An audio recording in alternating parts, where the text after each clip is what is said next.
Bam!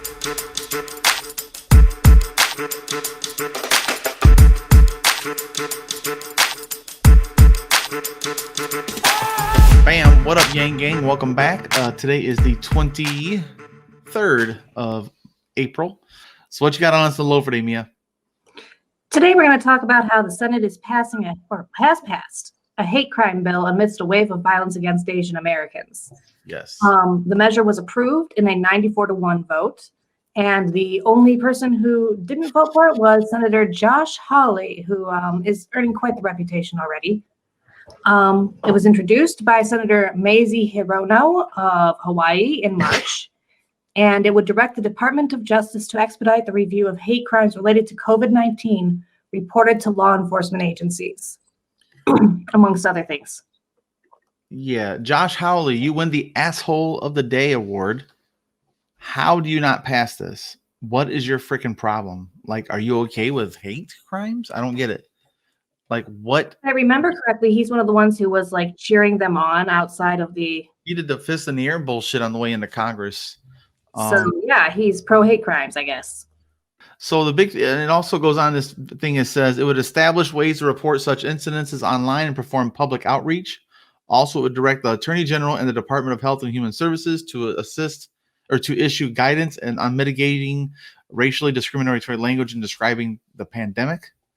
And it says the vote comes after Schumer urged Republicans not to block debate on the legislation.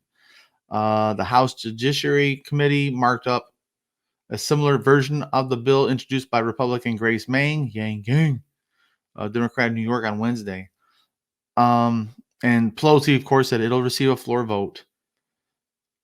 And the House and Senate will have to reconcile both bills so they pass the same version to be signed by President Biden.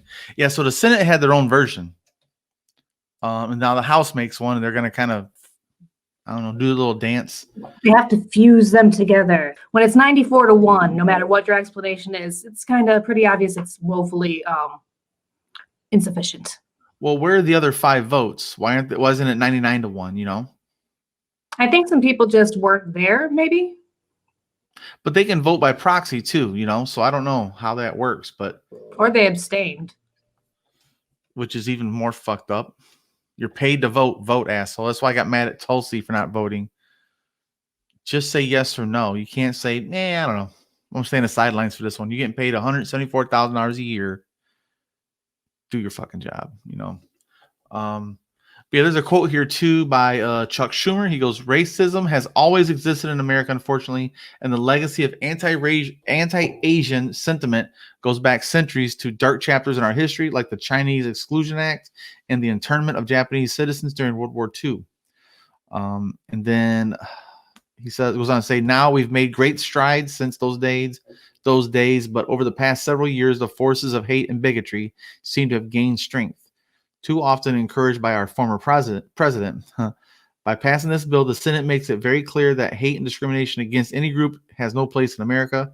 Bigotry against one is bigotry against all, except for when it comes to Howley."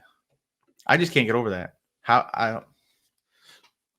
It would be, I guess now that you're asking, it would be interesting to see what his response was specifically to that. I'm sure somebody confronted him on it. So there's a Twitter handle called Run for Something.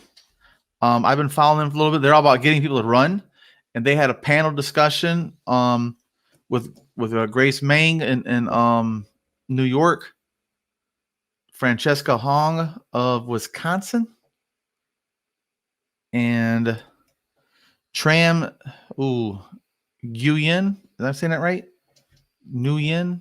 I think it's Nguyen. Nguyen, and she's out of. Where's that at? Oh, Massachusetts. And then Priya Patel, and she's out of Carlsbad council member.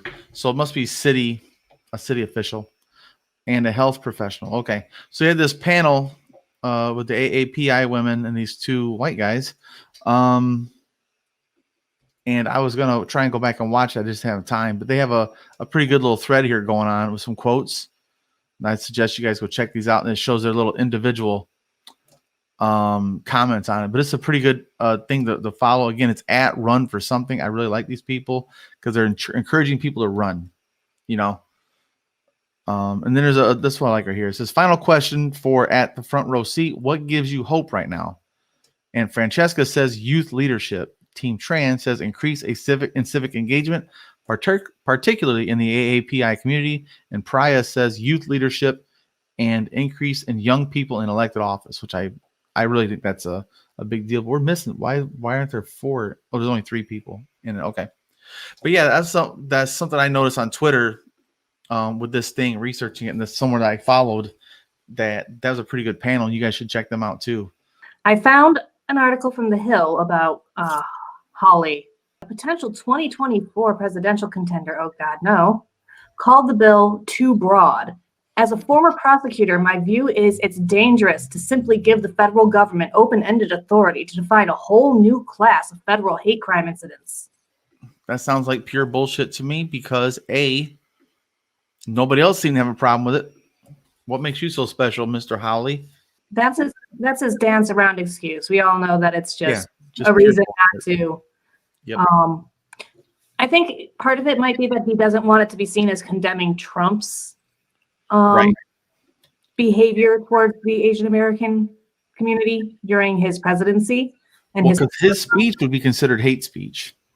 Mm-hmm. Like his whole speech, an actual entire speech.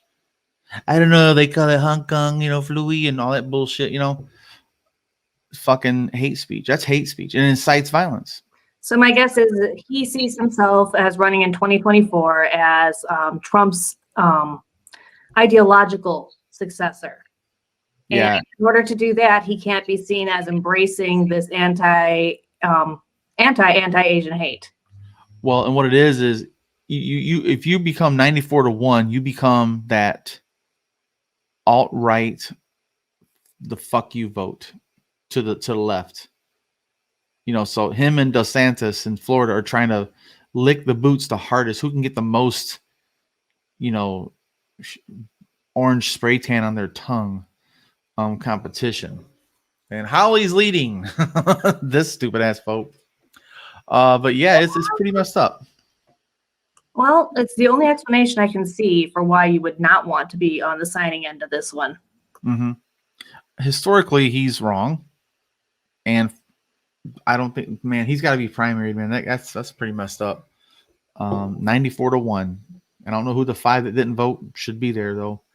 But yeah, guys, let us know what you think about that in the comments section.